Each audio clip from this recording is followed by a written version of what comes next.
ایک مرتبہ ہم بیٹھے ہوئے تھے حضرت والا حضرت صلی اللہ تعالیٰ سے حضرت ڈاکٹر صاحب صلی اللہ علیہ وسلم کے ساتھ ایک دعوت میں حاضری ہوئی، کسی کے یہاں دعوت کے کھانے. تو اس وقت جب کھانے پر بیٹھے تو حضرت نے فرمایا کہ دیکھو بھائی، یہ کھانا جو تمہارے سامنے رکھا ہے اس پر غور کرو کہ اس کھانے سے متعلق، صرف اس کھانے سے متعلق اللہ جل جلالہ کی کتنی نعمتیں اس وقت ہمیں میسر ہیں. پہلی بات تو یہ کہ کھانا ہے، کتنے لوگ ہیں جن کو کھانے کو میسر نہیں آتا، تو کھانا ایک مستقل نعمت. پھر کھانا بھی اچھا کھانا ہے، لذیذ ہے اور من پسند ہے، یہ دوسری نعمت. کھانا تو ہوتا پیٹ بھرنے کے لیے، لیکن لذت نہ ہوتی تو پیٹ تو بھرنے کی ضرورت پوری ہو جاتی. لیکن کھانا ہے اور لذیذ ہے کہ رغبت سے انسان کھا سکے، یہ لذیذ ہونا دوسری نعمت.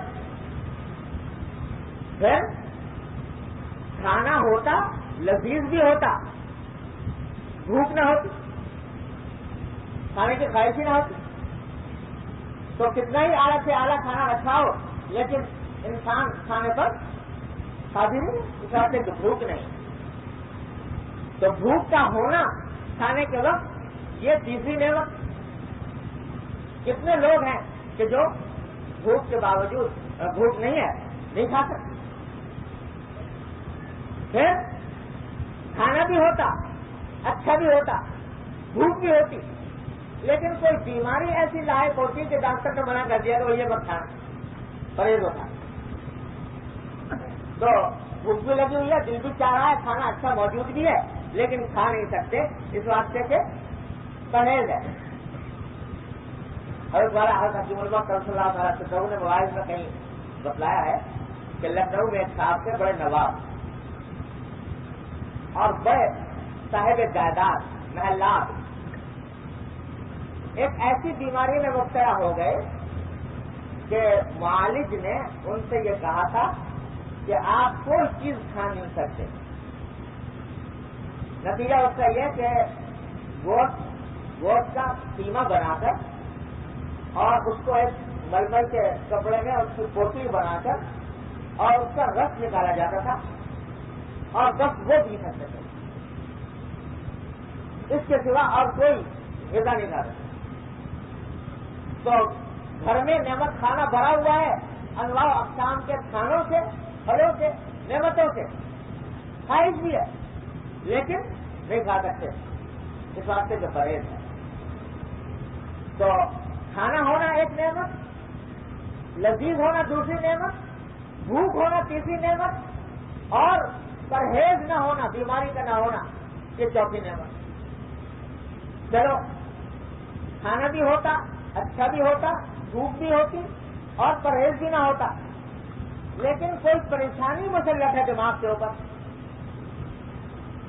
کوئی فکر ہے، کوئی پریشانی ہے، کوئی صدمہ ہے، تو ساری چیزوں کے ہونے کے باوجود آدمی کھا نہیں سکتا، وہ کھانے کی لذت نہیں محسوس کر سکتا. تو پانچویں نعمت یہ کہ الحمدللہ کوئی پریشانی نہیں، کوئی تکلیف نہیں، کوئی صدمہ نہیں جس کی وجہ سے کھانے سے محروم ہو جائے، کھانے کی لذت سے محروم ہو جائے. تو یہ پانچویں نعمت. چلو یہ بھی ہوتا، کھانا بھی ہے، لذیذ بھی ہے، بھوک بھی ہے، پرہیز بھی نہیں ہے اور کوئی پریشانی بھی نہیں ہے، لیکن کھلانے والا ذلت سے کھلا رہا ہے، ذلیل کر کے کھلا رہا ہے، کھانا بھی کھلا رہا ہے اور ذلیل بھی کر رہا ہے. تو وہ کھانا کس کام کا جس میں انسان کو اپنی عزت نفس قربان کرنے پڑے اور ذلیل ہونا پڑے، وہ کھانا اور کھانا سب اکارت ہو جائے اگر ذلت کر کے کھلائے. تو کسی کھلانے والے کا محبت سے اور عزت سے کھلانا یہ چھٹی نعمت. اگر یہ نہ ہوتی تو سارا کھانا اکارت ہو جاتا ہے.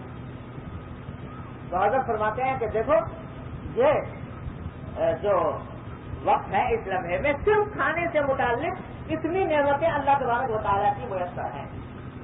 اس کو ذرا غور کر لو، اس کو ذرا دھیان کر لو اور دھیان کر کے ان نعمتوں پر اللہ جل جلالہ کا شکر ادا کر لو. یہ کھانا تمہارا عبادت بن. یہ کھانا عبادت بن اس واسطے کہ تم نے اللہ جل جلالہ کی نعمتوں کو سمجھا اور اس پر اللہ تعالیٰ کا شکر ادا کیا. یہ کھانا بھی ذکر قلبی میں داخل ہے. یہ ذکر قلبی میں داخل ہے کیونکہ اللہ تبارک و تعالیٰ کی نعمتوں کا انتظار کر رہا ہو اور دل میں اللہ کو یاد کر رہا ہو. تو یہ ایک مثال میں نے دی. ورنہ جس جگہ آپ چلے جائیے اور جس حالت میں بھی ہو وہاں پر اگر غور کرو اس طرح کی کتنی نعمتیں اللہ جل جلالہ کی میسر ہوتی ہیں ان کو استحضار کرتے رہو, ان کا دھیان کرتے رہو, ان کا شکر ادا کرتے رہو. یہ ذکر قلبی ہو رہا ہے. اور جب ذکر قلبی ہو رہا ہے تو انا مع عبدی ما ذکرنی, میں اپنے بندے کے ساتھ ہوں جب تک میرا وہ ذکر کر رہا ہے. جب ذکر کر رہا ہو اللہ تبارک و تعالیٰ کی میت حاصل ہے. تو ایک طریقہ تو حضرت نے یہ بتایا کہ جو نعمتیں ہیں اللہ جل جلالہ کی ان کا استحضار کر کے, ان کا دھیان کر کے, باقاعدہ سوچ سوچ کر ان نعمتوں کو مستحضر کرو اور اس پر اللہ تعالیٰ کا شکر ادا کرنے کی عادت ڈالو دل دل میں. جتنا شکر ادا کرو گے اتنا ہی اللہ تبارک و تعالیٰ کے فضل و کرم سے تمہیں اللہ تعالیٰ کی میت حاصل ہوگی اور ذکر کے فوائد حاصل ہوں گے. دوسری بات جو حضرت نے ارشاد فرمائی تھی, ہر وقت ذکر قلبی کی نعمت کو حاصل کرنے کے لیے دوسرا طریقہ وہ ہے دعا کی کرنا. دعا کی کرنا کہ آدمی ہر وقت اپنی ہر حاجت اللہ جل جلالہ سے مانگے, مانگتا رہے اور مانگتے رہنے کی عادت ہے. ہر بات جو بھی پیش آ رہی ہے اللہ تعالیٰ سے مانگ رہا ہے. یا اللہ مجھے یہ نعمت مجھے میرا مقصد پورا کر دیجیے, میری یہ حاجت پوری کر دیجیے. بھوک لگ رہی ہے یا اللہ اچھا کھانا کھلا دی. گرمی لگ رہی ہے یا اللہ ہوا چلا دی. سردی لگ رہی ہے یا اللہ اس سردی کو دور فرما دی. جو حاجت بھی ہو چھوٹی سے چھوٹی وہ اللہ تبارک و تعالیٰ سے مانگو اور مانگنے کی عادت ڈالو.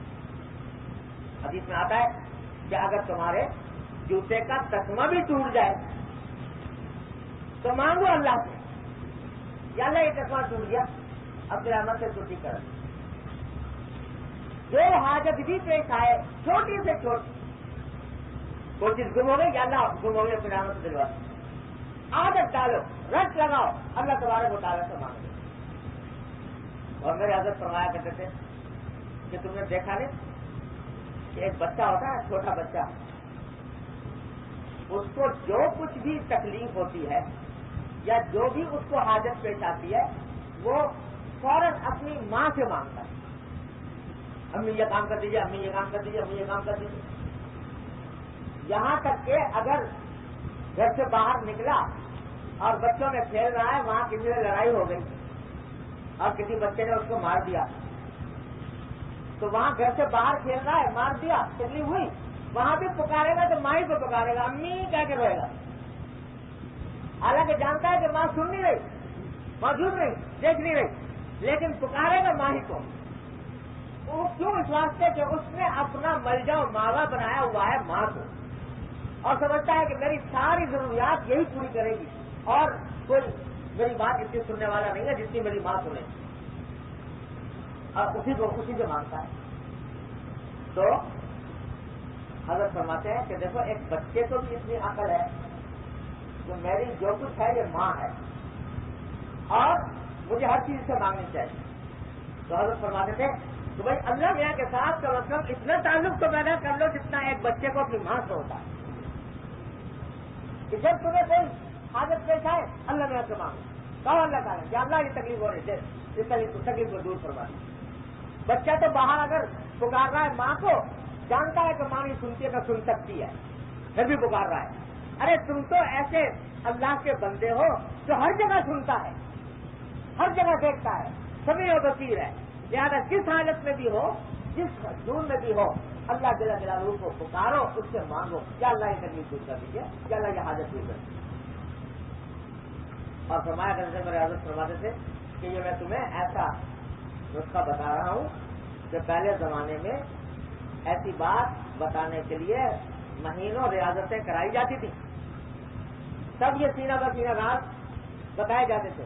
لیکن تمہارے سامنے عام کر رہا ہوں، چھوڑ رہا ہوں، اس واسطے کہ کہاں کرو گے مجاہدے، کہاں کرو گے ریاضتیں؟ تو یہ کم از کم اس بات کو سن لو، سمجھ لو، اور سمجھ دے کہ ابھی عقل نہیں آئے گی، ابھی سمجھو گے نہیں، ابھی کانوں میں ڈال رہا ہوں، کانوں میں پڑی رہے گی، کبھی نہ کبھی انشاءاللہ کام دے جائے گی۔